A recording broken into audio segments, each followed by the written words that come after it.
Você já sentiu que sua fé estagnou? Que algo vital está faltando? Talvez o problema não seja a sua fé, mas o que você esqueceu. Hoje vou revelar os 4 princípios que nossos avós conheciam e que a igreja moderna esqueceu.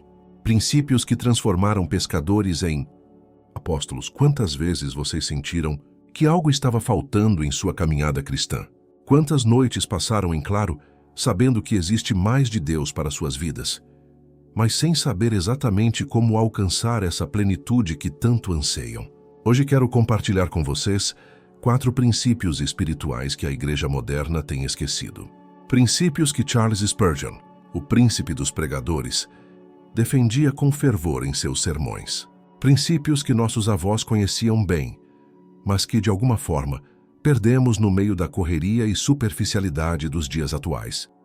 Você sabe o que significa viver na plenitude de Cristo? Não estou falando de uma vida sem problemas. Estou falando de uma vida onde, mesmo nas tempestades, você experimenta uma paz que excede todo o entendimento. Uma vida onde cada manhã traz consigo a certeza de que você não está sozinho, de que o Criador do Universo caminha ao seu lado. Mas por que tantos cristãos vivem uma fé morna e sem poder? Por que tantos de nós sentimos que nossa espiritualidade está estagnada? A resposta é simples e ao mesmo tempo profunda.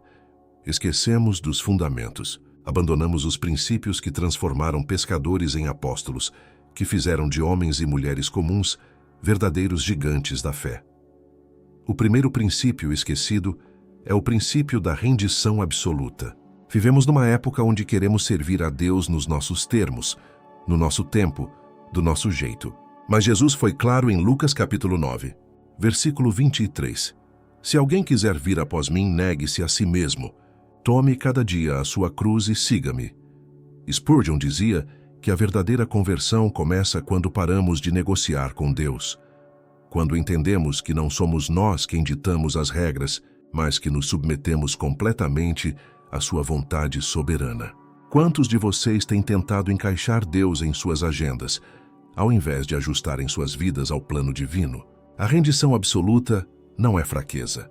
É o reconhecimento de que nossos caminhos são limitados, mas os de Deus são perfeitos. É entender que quando Abraão deixou sua terra sem saber para onde ia, ele estava praticando este princípio. Quando Daniel escolheu ser jogado na cova dos leões a negar sua fé, ele estava vivendo a rendição absoluta. Hoje, muitos querem as bênçãos sem o compromisso, querem o céu sem a cruz, querem a ressurreição sem passar pelo Getsêmani. Mas, meus queridos, não existe atalho para a plenitude em Cristo. O caminho passa pela entrega total, pelo esvaziamento do eu, para que Cristo possa encher cada área de nossas vidas. Pense comigo. Quantas áreas da sua vida você ainda mantém sob seu controle? Suas finanças estão rendidas a Deus, ou você ainda age como se fosse o dono absoluto? Seus relacionamentos refletem a vontade divina, ou você insiste em manter pessoas e situações que Deus já mandou você deixar para trás? Seu tempo é dedicado ao reino, ou você ainda vive como se a eternidade não existisse? A rendição absoluta significa acordar cada manhã e dizer: Senhor, hoje não vivo eu, mas Cristo vive em mim. Significa tomar decisões não baseadas no que é mais fácil ou confortável, mas no que agrada ao coração de Deus. Significa abrir mão dos nossos sonhos pequenos para abraçar os propósitos grandiosos que Ele tem para nós. Quando você se rende completamente, algo sobrenatural acontece. As ansiedades que te atormentavam começam a perder força. Os medos que paralisavam seus passos se dissolvem diante da confiança no Deus que nunca falha. As incertezas do amanhã são substituídas pela certeza de que aquele que começou a boa obra em você é fiel para completá-la. Mas deixe-me ser honesto com você. A rendição absoluta tem um preço. Você terá que abrir mão do controle. Terá que confiar quando não entender. Terá que obedecer quando não fizer sentido. Terá que perdoar quando quiser revidar. Terá que amar quando for mais fácil odiar. Terá que persistir quando todos disserem para desistir. É por isso que tantos cristãos preferem uma fé superficial. É mais cômodo ir à igreja no domingo e viver como quiser durante a semana. É mais fácil cantar sobre entrega do que realmente se entregar. É mais confortável falar sobre fé do que viver pela fé. Mas essa vida morna, essa espiritualidade de aparências, nunca te levará à plenitude que Cristo prometeu. Se você está cansado de uma vida cristã sem poder, se está exausto de tentar viver nos dois mundos, hoje é o dia de praticar a rendição absoluta.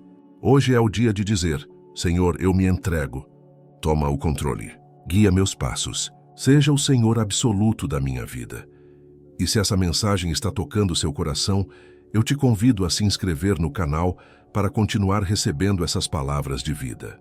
E para você que deseja aprofundar ainda mais sua caminhada, convido você a adquirir nosso e-book 21 Dias para Restaurar Sua Intimidade com Deus, que está disponível no link do primeiro comentário fixado. É um guia prático e transformador para a sua vida espiritual. O segundo princípio esquecido que quero compartilhar com vocês é o princípio da comunhão ininterrupta. Não estou falando apenas de orar antes das refeições ou de ter um momento devocional pela manhã. Estou falando de viver em constante diálogo com o Pai, de manter uma conexão viva e pulsante com o céu durante cada segundo do seu dia. Paulo nos ensina em 1 Tessalonicenses capítulo 5, versículo 17, algo revolucionário: orai sem cessar. Mas como é possível orar sem parar? Como manter essa comunhão enquanto trabalhamos, cuidamos da família, enfrentamos os desafios cotidianos? A resposta está em entender que comunhão ininterrupta não é sobre posição física, mas sobre postura do coração. Nossos antepassados na fé entendiam isso. Eles conversavam com Deus enquanto lavravam a terra. Buscavam sua face enquanto cuidavam dos filhos. Mantinham o coração conectado ao céu, mesmo em meio às batalhas mais difíceis. Hoje temos mais Bíblias, mais conhecimento teológico, mais recursos, mas paradoxalmente menos intimidade com Deus. A comunhão ininterrupta significa transformar cada momento em um altar.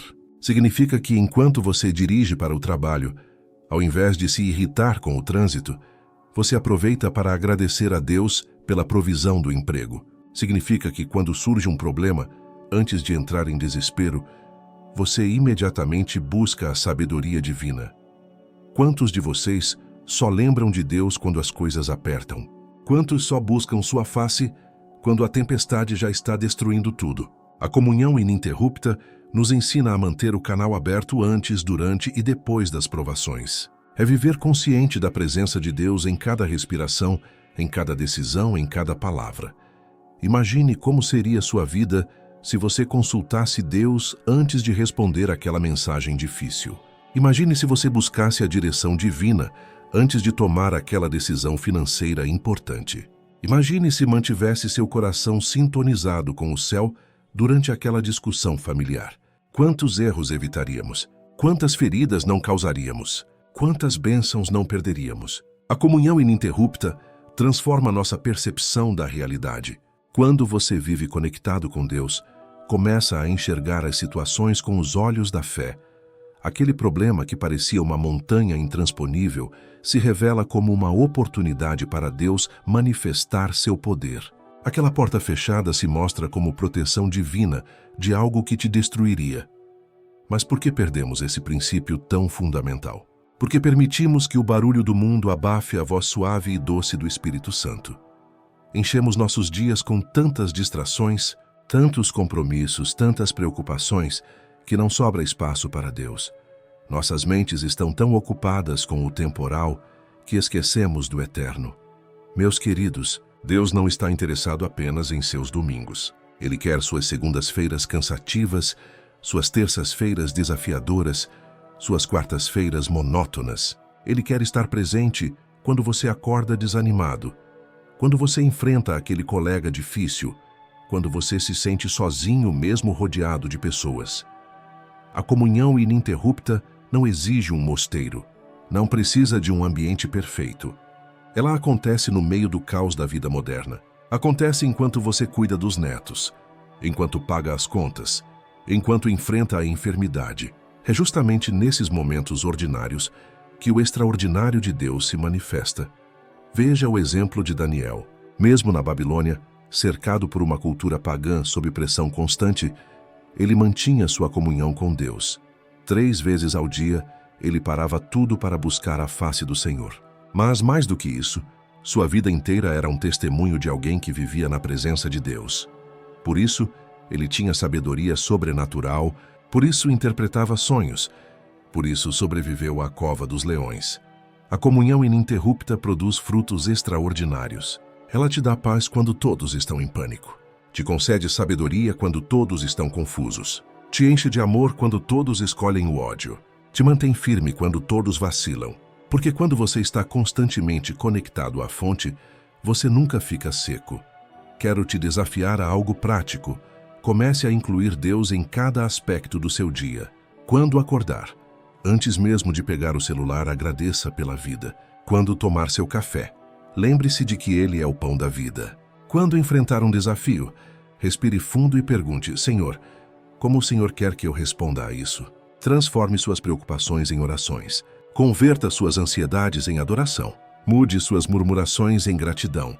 Faça de cada momento uma oportunidade de comunhão. Você descobrirá que Deus está muito mais presente e ativo em sua vida do que você imaginava. Descobrirá que Ele tem respostas para perguntas que você nem sabia que tinha. A comunhão ininterrupta não é um fardo religioso. É o privilégio mais sublime que um ser humano pode experimentar. É ter o Criador do universo como seu confidente, seu conselheiro, seu amigo mais próximo. É nunca mais caminhar sozinho, porque aquele que disse: Eis que estou convosco todos os dias, realmente cumpre sua promessa. Quando você aprende a viver em comunhão constante, as circunstâncias perdem o poder de definir seu estado emocional. Você pode estar no vale mais profundo, mas seu espírito permanece nas alturas. Pode estar cercado por inimigos, mas se sente protegido. Pode estar em meio à escassez, mas experimenta a abundância espiritual que dinheiro nenhum pode comprar. O terceiro princípio que a igreja moderna esqueceu é o princípio do quebrantamento santo. Vivemos em uma geração que busca força na autossuficiência, que valoriza a dureza do coração como sinal de maturidade. Mas Deus sempre operou poderosamente através de corações quebrantados e contritos. O Salmo 51, versículo 17, nos revela: os sacrifícios para Deus são o espírito quebrantado. A um coração quebrantado e contrito não desprezarás, ó Deus. O quebrantamento santo não é depressão, não é autocomiseração, não é vitimismo. É o reconhecimento profundo da nossa total dependência de Deus.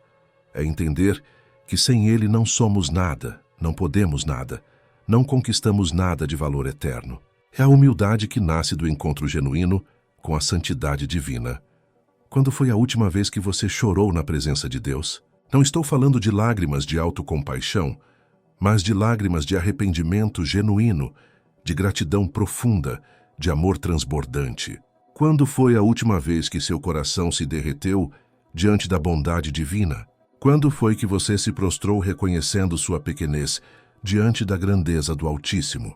Nossa geração criou uma armadura emocional tão forte que nem Deus consegue penetrar. Somos especialistas em justificar nossos erros, em racionalizar nossos pecados, em minimizar nossas falhas. Construímos muros tão altos ao redor do coração que perdemos a capacidade de sermos tocados pela graça. Mas Deus não habita em corações orgulhosos. Ele procura os humildes, os quebrantados, os que reconhecem sua necessidade. Pense em Davi, o homem segundo o coração de Deus. O que o tornou especial não foi sua perfeição, mas sua capacidade de se quebrantar diante do Senhor. Quando confrontado com seu pecado, ele não se justificou, não culpou outros, não minimizou o erro. Ele se prostrou, chorou, jejuou, clamou por misericórdia e Deus o restaurou completamente. O quebrantamento santo é a porta de entrada para os milagres. É quando reconhecemos nossa impotência que o poder de Deus se manifesta. É quando admitimos nossa fraqueza que sua força se aperfeiçoa em nós. É quando o nosso orgulho é despedaçado que sua glória encontra espaço para brilhar através de nossas vidas. Mas por que fugimos tanto do quebrantamento? Porque nossa cultura nos ensinou que vulnerabilidade é fraqueza, que admitir erros é fracasso, que pedir perdão é humilhação.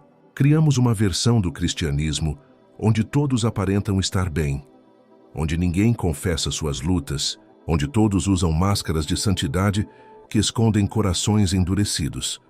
Quantos de vocês estão há anos na igreja, mas nunca tiveram coragem de confessar aquele pecado secreto? Quantos mantêm uma aparência de espiritualidade, mas por dentro estão secos como um deserto? Quantos cantam sobre entrega, mas nunca realmente se quebrantaram diante de Deus? O quebrantamento santo começa quando paramos de fingir e começamos a ser reais com Deus.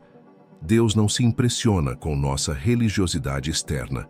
Ele não se comove com nossas performances espirituais. Ele procura corações genuínos, pessoas que tenham coragem de tirar as máscaras e se apresentarem como realmente são. Necessitados da graça, carentes do perdão, dependentes do amor divino. O quebrantamento santo produz uma transformação que nenhuma disciplina espiritual consegue alcançar sozinha. Quando você se quebra diante de Deus, algo morre e algo nasce. Morre o velho homem com suas pretensões e orgulhos. Nasce uma nova criatura moldada pela graça, transformada pelo amor, capacitada pelo Espírito. Veja o exemplo de Pedro. Confiante em sua própria força, ele negou Jesus 3 vezes. Mas quando seus olhos encontraram os olhos de Cristo, quando ele saiu e chorou amargamente, quando seu coração se quebrantou completamente, ele foi transformado. O covarde se tornou corajoso. O instável se tornou rocha. O pescador se tornou pescador de homens. O quebrantamento santo também nos liberta do peso da culpa. Quando você se quebranta verdadeiramente diante de Deus, experimenta o poder purificador do perdão divino. As correntes que te prendiam por anos são quebradas. Os fantasmas do passado perdem seu poder de te atormentar. A vergonha que te definia é substituída pela identidade de filho amado. Mas deixe-me te alertar, o quebrantamento santo dói.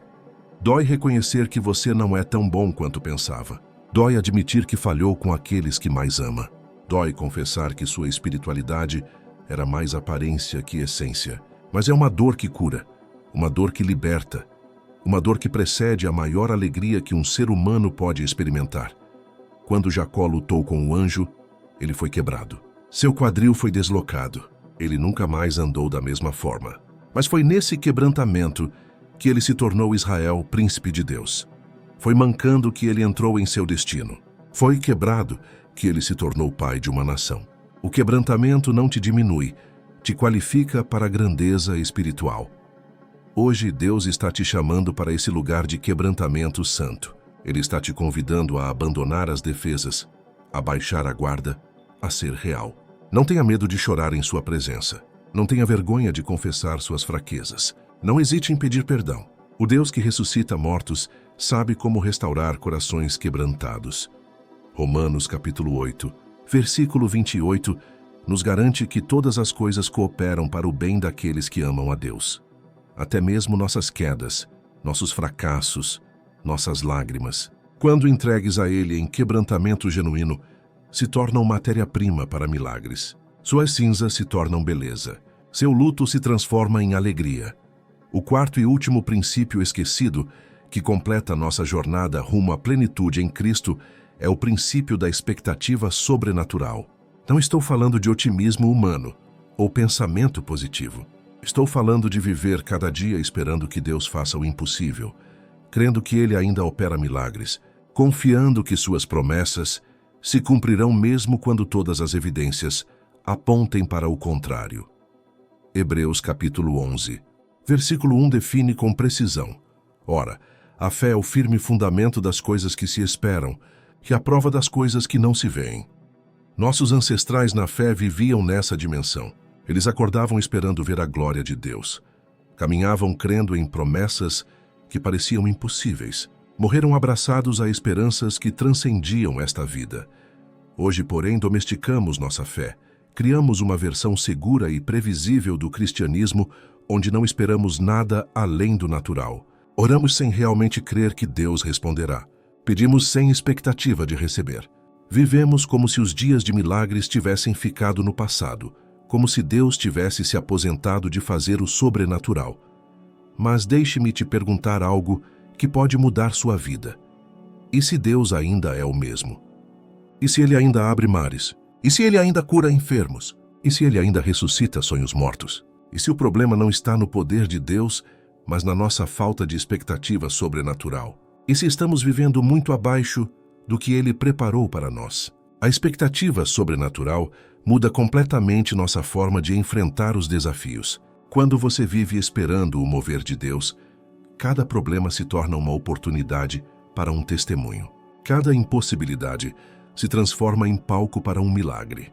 Cada beco sem saída vira cenário para uma virada sobrenatural que só Deus pode proporcionar. Abraão tinha essa expectativa sobrenatural. Com 100 anos de idade, corpo já amortecido, casado com uma mulher estéril de 90 anos, ele creu que seria pai de multidões. Contra toda lógica, contra toda evidência médica, contra todo bom senso, ele manteve a expectativa de que Deus cumpriria sua palavra. E Isaac nasceu, porque Deus honra aqueles que ousam crer no impossível. A mulher com fluxo de sangue tinha essa expectativa sobrenatural. Depois de 12 anos sofrendo, depois de gastar tudo com médicos, depois de ser declarada incurável, ela disse: "Se eu tão somente tocar em suas vestes, ficarei curada." Não era lógico, não era racional, mas era sobrenatural. E sua expectativa de fé moveu o coração de Jesus. Por que perdemos essa dimensão sobrenatural da fé? Por que permitimos que as decepções do passado matassem nossa capacidade de sonhar com Deus? Porque deixamos que a incredulidade do mundo contaminasse nossa maneira de crer? Porque preferimos o conforto de uma fé previsível ao risco de crer em algo maior que nós mesmos? Quantos de vocês pararam de orar por aquele filho rebelde porque já tentaram de tudo?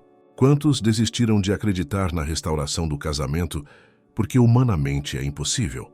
Quantos enterraram seus sonhos porque a idade avançou e parece tarde demais? A expectativa sobrenatural nos lembra que para Deus não existe impossível, não existe tarde demais, não existe caso perdido. Moisés tinha 80 anos quando Deus o chamou para libertar Israel. Sara tinha 90 quando gerou Isaque. Lázaro estava morto há 4 dias quando Jesus o ressuscitou. Deus se especializa em fazer o extraordinário através do ordinário, o sobrenatural através do natural, o impossível através daqueles que ousam crer. A expectativa sobrenatural não é negar a realidade, é enxergar além dela. É saber que existe um Deus que não está limitado pelas leis da física, pela medicina, pela economia, pelas estatísticas. É viver consciente de que servimos aquele que criou o universo com uma palavra e que pode mudar sua história com um sopro. Mas a expectativa sobrenatural exige coragem. Coragem para crer quando todos duvidam. Coragem para esperar quando todos desistem. Coragem para proclamar vitória em meio à derrota aparente. Coragem para dizer como Sadraque, Mesaque e Abednego: "Nosso Deus pode nos livrar, e ainda que não o faça, não deixaremos de confiar nele." Quero te desafiar hoje a ressuscitar sua expectativa sobrenatural. Tire do baú aquela promessa que Deus te fez e você guardou porque achou que era impossível. Volte a orar por aquele milagre que você desistiu de pedir. Ouse sonhar novamente com o que Deus colocou em seu coração, mesmo que todos digam que é loucura. Deus está procurando pessoas que ainda creem que Ele pode fazer infinitamente mais do que tudo quanto pedimos ou pensamos. Pessoas que acordam esperando ver sua glória. Pessoas que vivem na ponta dos pés, antecipando o próximo mover divino. Pessoas que recusam aceitar que o natural é tudo que existe. Em Marcos capítulo 9, versículo 23, Jesus disse algo revolucionário: "Tudo é possível ao que crê." Não algumas coisas, não muitas coisas, tudo. Essa é a dimensão da expectativa sobrenatural. É viver sabendo que você serve um Deus ilimitado, que tem recursos infinitos, que nunca foi pego de surpresa, que tem sempre uma saída onde parece não haver nenhuma. Quando você combina os 4 princípios: rendição absoluta, comunhão ininterrupta, quebrantamento santo e expectativa sobrenatural, algo extraordinário acontece. Você entra na plenitude de Cristo, não uma plenitude teórica, mas uma realidade viva e transformadora. Uma vida onde o sobrenatural se torna natural, onde a presença de Deus é tangível, onde cada dia é uma aventura de fé. Estes princípios não são opcionais para quem deseja experimentar tudo o que Cristo tem a oferecer. Eles são o caminho esquecido que nossos pais na fé trilharam e que produziu gerações de gigantes espirituais. Hoje, Deus está te chamando para resgatar esses fundamentos, para voltar às veredas antigas onde está o bom caminho. Meus queridos, Chegamos ao fim desta jornada pelos 4 princípios esquecidos que nos levam à plenitude de Cristo. Meu coração se enche de gratidão por você ter permanecido até aqui, absorvendo estas verdades transformadoras. Se esta mensagem tocou seu coração, inscreva-se agora no canal para continuar recebendo palavras que edificam sua fé. Deixe seu like, compartilhe com alguém que precisa ouvir esta mensagem e comente como Deus falou com você hoje. E para aprofundar ainda mais sua caminhada, adquira nosso e-book 21 dias para restaurar sua intimidade com Deus, através do link no primeiro comentário fixado. Que Deus abençoe poderosamente sua vida e que estes princípios transformem sua caminhada com Cristo.